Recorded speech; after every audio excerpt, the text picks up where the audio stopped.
Hey guys, it's Lazy with the endgame updates for the Crit Wolf build.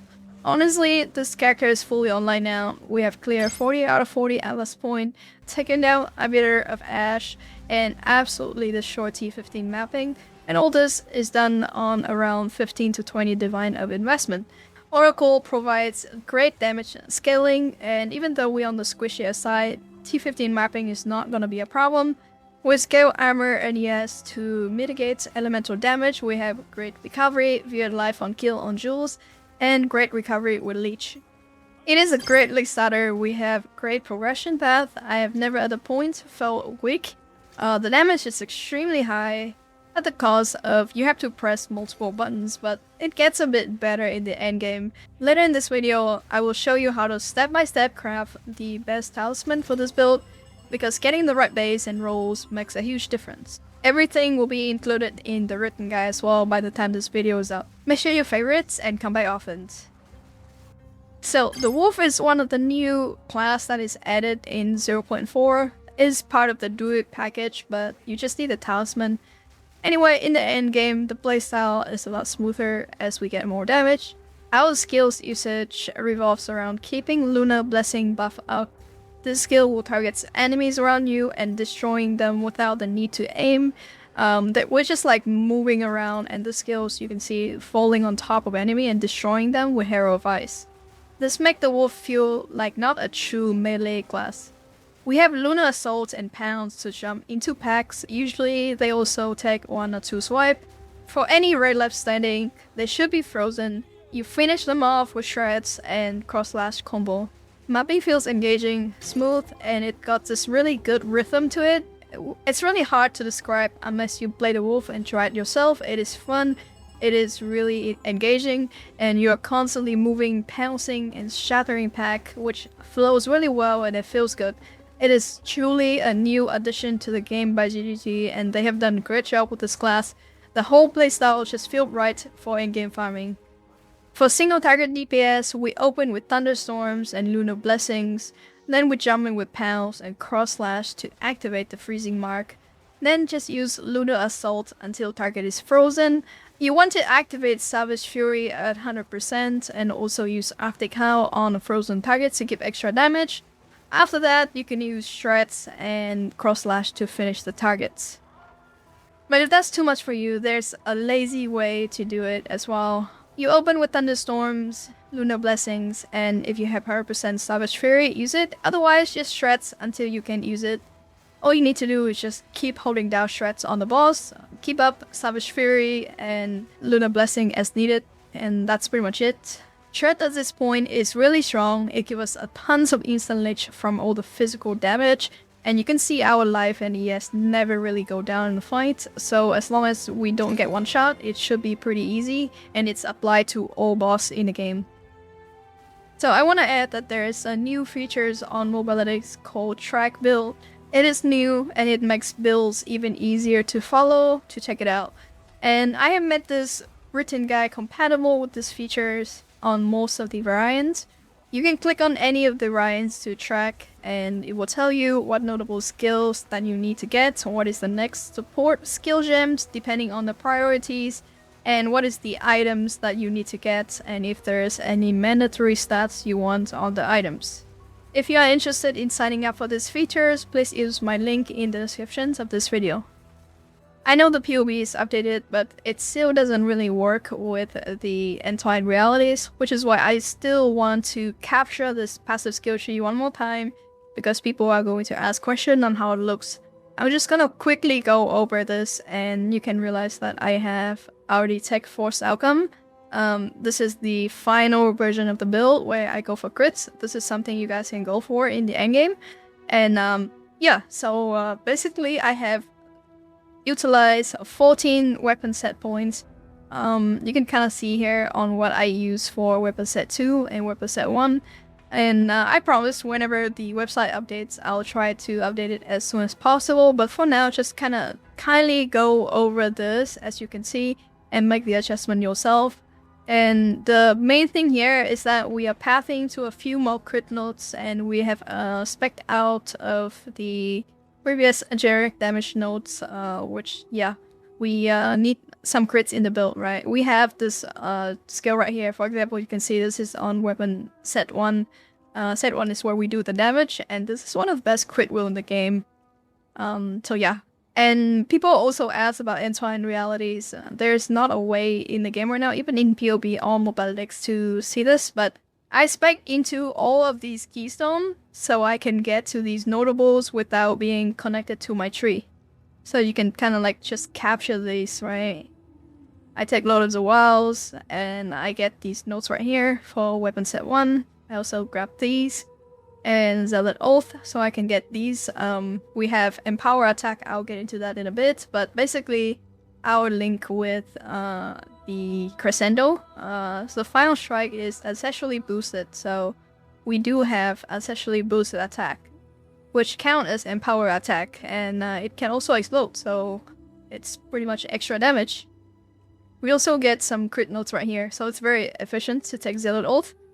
All of the downside for Scarfaith and Zealot Oath is negate using one of the belts that we just recently bought with there's a downside that you lose ES per second, but you can actually remove it in the temple, and now you just have the excess life leech is applied to ES, which means that our leech apply to both ES and life, which is pretty amazing. We also take these life leech note right here. We remove the downside of these leech life slower with instant leech when it crits, with Aziri Acuity, which means that we always gonna instant leech because we have force outcome and we have inevitable critical hits. Beside that, these are the other keystone. You know, we take Ancestral Bone not because we use totems, but because we want to get to these notable right here, and it is extremely efficient to take all of these. And you know, I take Minor with Matter even though I have no mana, because I can use it to get to these passive point right here as well. It's worth noting once again that we have Iron Slipper, and we also have Runic Helms. These are really good notes, and it allows you to run fully armored helmets and fully ES boots, so make sure you utilize them. Alright, I'm gonna quickly go over a few tags in the build that I'm currently using. First of all, the weapons. We'll talk about the craft once again later. But I'm using Instant Leech with Aziri Acuity in combinations with, of course, our Ascendancies for inevitable critical hits. It's mean that all of our damage will be instantly Leech, but it's mainly going to be physical damage, which means that you will be using Shred to sustain, and I changed the link on my Shreds once again. At level 90, you will unlock the last slot. At level 65, you unlock the 5th slot. And at level 40, I believe, you unlock the 3rd slot. The main thing that I changed about Shreds is that I dropped Long Fuse, and my main damage right now is pretty much just Shreds and the gems that do critical hit damage. We are still in the experimental phase, so make sure you check out the written guides for the latest update on what is the support gems that I'm currently running, because I'm not sure after this video if I'm running the same setup still. Other than that, the way we leech ES is coming from Soul Tether, and the nasty downside of losing 5% ES per second is actually gone. This is a new way to get this belt from the temple. You can actually remove that. So if you can find a belt that don't have that, and you don't have the lose life or ES per seconds, then it is good to go. You just need to have this line as well. Life Leech, well, excess life recovery from Leech is applied to Energy Shield as well. So make sure you have this line and you don't have any of the other bad mods, and you should be fine. And yeah, this is one of the way we are keeping up both our life and ES at the same times. Make sure you have one line of Leech physical attack damage as life on one of the ring. You only need one mods of Leech physical attack damage as life, and you should be good to go. Now, other than that, for the jewels, I will once again recommend you to check out the written guides, because I still haven't updated all my jewels yet, and going for crits means that it's probably more optimized that you take crits instead of the skill speed or generic damage while shapeshifted. Because we are using blind sign in Shreds, so we have more critical damage and critical hits chance when hitting blind enemy.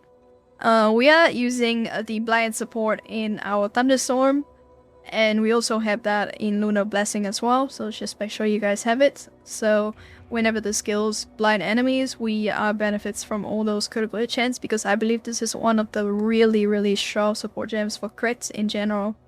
Another way we gain crit is that we swap over to Omen Scepters, and Omen Scepters grants you a skills that call Malice, and this aura gives you critical weakness applied to enemies around you every 0.5 seconds. You can't get to 10 stacks, which is the cap of this, but we will be able to get it with our swaps with Effigies of Cruelty, which is something you can use it with Thunderstorm. Whenever you cast this Thunderstorm, we have the text to, you know, shock drench enemies, so it's always shocks. It's gonna have lightning exposures, and it's gonna provide us the critical hits, which gonna apply the critical weakness as well. Knowing for inevitable critical hits doesn't mean you don't need to build crit chance. You still need a certain amount of crit chance. That way you have a good amount of chance to crit after 2 or 3 times or even 4 times that you roll. That way you don't lose too much critical hit damage. And there has to be an optimal way to do this, but as far as I can tell, we don't really have a conclusive number yet, so take anything with a grain of salt. I'm aiming for at least 35 to 40% chance to crit, and then I build as much critical hit damage bonus as I can. Some final tips I have for you when playing this build. First of all, you want to get a flask that look exactly like this. You want part of it to be instantly, so you have a panic button to spend a flask. You want charges per second, so you can sustain it during boss fight. It's much less of a problem right now, because we have like really good sustain with shreds, but before that it helps a lot. You can actually animation cancel Lunar Blessings by using Lunar Blessing and Dodge Roll. It will help a lot when you are in the middle of the packs and you get stuck and using this and you can die. But you can also use Lunar Blessings and cancel that with Cross Slash as well, so it looks like this. Savage Fury is a skill that you can buy into weapon set 2. It uses 30 spirits, but you can actually activate the buff persist through both of the weapon sets. So you want to open the skills, put in weapon set 2, and that's how you set it up. Your Hero of Ice or Barkskin is going to stay on weapon set 1. Alright, so as promised, we're gonna talk about the crafting, and just before crafting, make sure you go out, check out the price of all of these items as I listed here, and before you even start, right? Because you're gonna start crafting and you don't want to run out of money. But this is gonna be one of the deterministic way to craft and get what you want, at least. Even if you bricked, you still have the prefix, which is going to be pretty good. Now the base is entirely up to you, but I highly suggest you to pick up a T2 plus base, which start at 155% increased physical damage. And you want to buy all of those items. In this example, I actually forgot to buy Omen of the Leech, but otherwise that is going to be all of the items that you need. First, we are going to slam Greater Essence of Abrasions to add a T3 physical damage onto our weapons. At this point, we have a pretty good weapons with a flat damage T3 and increased physical damage T2.